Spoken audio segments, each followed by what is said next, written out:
de Foro TV Noticias. Estamos en la Dirección Desconcentrada de Cultura, junto a Rodrigo Vera Cubas y Antonio Chumbile Tinco.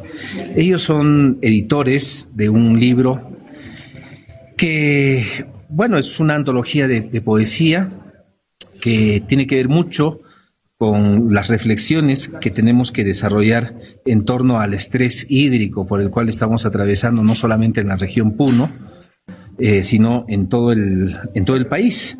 Lloverá, 51 poemas agrícolas del Perú.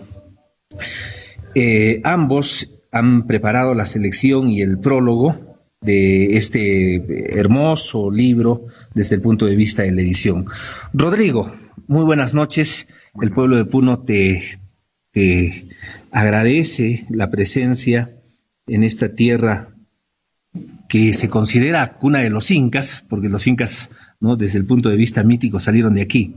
¿Qué puedes manifestarnos acerca de este libro que se va a presentar el día de hoy? Bien, bueno, nada, gracias primero por la invitación y por la oportunidad de difundir este libro que acaba de ser publicado. Lo estamos presentando primero en Puno, mañana vamos a Samán y estaremos presentándolo también en La Paz los próximos días, en Bolivia. Bueno, este es un proyecto que surge en el marco de la exposición sobre Guamán Poma Ayala que hemos realizado en Casa de la Literatura Peruana, con sede en Lima, ¿no? Entonces creo que es importante resaltar que esta antología bebe de la fuente de la Nueva Crónica y Buen Gobierno, ¿no? En la Nueva Crónica y Buen Gobierno, como sabemos, Guamán Poma describe dinámicas de siembra y cosecha, da cuenta de la diversidad de alimentos que existían en los tiempos prehispánicos, pero también refiere, por ejemplo, a conceptos andinos como el sapsi, que implica una pertenencia comunal de la tierra, que de algún modo en esta antología son reapropiadas. Estas dinámicas que se exhiben, que se describen en la Nueva Crónica, son reapropiadas y ubicadas en un contexto lejano al de Guamán Poma, pero quizás históricamente no superado, porque sabemos que arrastramos aún problemas desde la colonia, ¿no? Entonces, algo interesante en la antología es que, bueno, hay que decirlo, los poemas se circunscriben al siglo XX, ¿no? La noción andina, por ejemplo, de Sapsi, pervive en muchos de los poemas seleccionados, y también de algún modo la visión como holística de la naturaleza que aparece en la Nueva Crónica del Gobierno, ¿no? Esta visión según la cual... Bueno, Octavio Paz solía decir que, ¿no?, los seres humanos somos básicamente palabra, ¿no? Nuestro espíritu, nuestros hechos se concentran en las palabras, ¿no? Por más que nosotros tratemos de disimular, de escondernos tras una máscara, somos palabra. Y la palabra se caracteriza por tener un significado. Y en este caso, pues, estamos pasando por una crisis hídrica muy sentida en la región Puno. A nivel nacional, el INDECI ha manifestado de que probablemente seamos la segunda región más golpeada. Y mucha gente cree de que la literatura está alejada de la realidad, ¿no? Imagínate que hasta Platón, un filósofo de la Europa iniciática, decidió expulsar a los poetas de la República. ¿Por qué hacer un libro, además que integra puneños, ¿no? Sobre este tema? Bueno, Antonio Chumbile. Voy a comentar un poco sobre eso. Un poco completando lo que estaba mencionando Rodrigo, los poetas, como tú mencionaste, hay varios puneños, es de diversas regiones del Perú, desde la selva hasta la costa, y bueno, las temáticas que tienen que ver con la agricultura tienen que ver, por supuesto, con la siembra, con todas las etapas que la incluyen, ¿no? La siembra, el aporque, y dentro de eso también, por supuesto, está la sequía.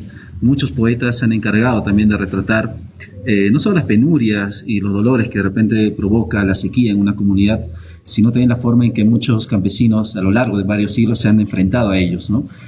Ahora recuerdo, por ejemplo, un poema de Adela Montesinos, poeta arequipeña que trabajó mucho tiempo en comunidades de Puno, y tiene un poema justamente donde retrata un poco un conflicto que hay sobre los canales de regadío, donde a veces también hay conflictos a veces de intereses. O también recuerdo el poema de Ana Berta Vizcarra, Batallas Andinas, donde en un brevísimo poema cuenta cómo esta hazaña del hombre andino de construir andenes, canales de regadío, ha logrado que esta tecnología ancestral haya mantenido pues vivos, como el estómago lleno, a varias generaciones, ¿no? ¿Puede poetizarse la historia? Por supuesto, sí, de hecho es necesario. Tulio Mora tiene un poema también aquí, donde, por ejemplo, habla de los primeros peruanos agricultores, o al menos uno de los primeros, que vienen a ser los habitantes de Chilca, y cuenta cómo ellos, pues, cómo habrá sido esa primera impresión del hombre andino de ver brotar el maíz, ver brotar los frijoles, en correspondencia con los movimientos de los astros y el regadío, etc. Esto da cuenta de cómo no solo se trata solo de tecnología, no solo se trata de esfuerzo, sino también de sabiduría y también incluso de afecto que han tenido los comuneros por la tierra, por los propios alimentos que ellos producen. Y la historia muchas veces no reproduce esos afectos. Quien lo hace mejor es la poesía, ¿no? Y otras artes. Claro, en El Arco y la Lira, Octavio Paz manifestaba algo muy interesante, ¿no? El territorio de la poesía no solamente son las palabras, es la música, es el mundo que nos rodea, es la historia y obviamente también es el mundo agrícola, ¿no? Ahí quería añadir algo más, bueno, complementando un poco lo que dijo Antonio respecto a este problema hídrico que padecemos todos hoy, y retomando esta concepción holística de la naturaleza que tiene Huayman Poma. Es bien interesante porque según esta concepción la naturaleza es como una especie de campo de fuerzas, energías interrelacionadas antes que de cosas autosuficientes, autónomas, y eso es bien interesante porque nosotros costeños, por ejemplo, o capitalinos, no hay mucha conciencia de cómo eventualmente los favores del cielo, la lluvia, tienen un efecto concreto en la frugalidad o abundancia en nuestras mesas, ¿no? Entonces hay una relación directa entre lo que ocurre en el cosmos y lo que ocurre finalmente en nuestra vida cotidiana en términos de alimentación, ¿no?